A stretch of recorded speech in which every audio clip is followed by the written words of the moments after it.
Magandang araw Pilipinas. Ayan, hello mga kaibon. Ayan, update ko lang kayo nitong mga alaga kong parakeet.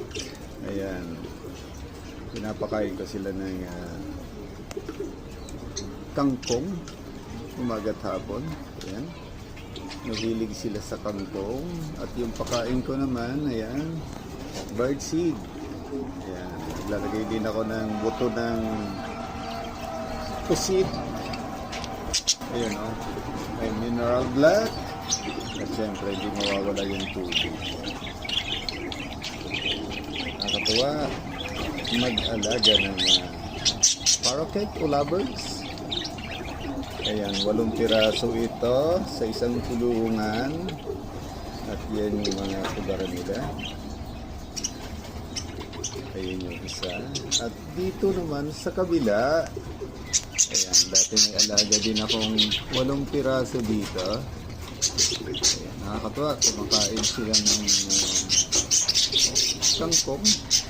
Siyempre, yun, pakain nila birdseed at may buto ng pusit at yun, mineral black at hindi mawawala yung tubig. At dati, ito may alaga akong 8 piraso dito.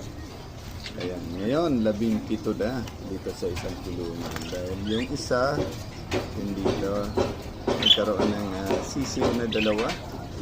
Ayan, tapos yung sa kabila naman pala ko nung una 5. Yun, 7 piraso pala. Ayan, yung mga kulay gray, ayan yung sisiw na kabababa lang ng isang araw. Ayan, ito pa yung isa. Bali yung inakay niya, bali 7 piraso. So sa makatuwid, naging 17 na itong alaga kong parakeet dito sa kabilang kulungan. So yung libangan ko tuwing umaga. Ayan, napakaingay nito. Ito yung aking pampagising.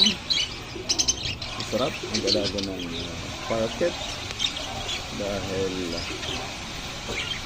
kapatingin ng punin nito. Ayan, kumakain sila ng kangkong.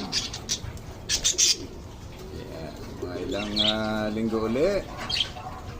Ayan, may itlog na naman ito. Ayan. Thanks for watching and God bless everyone.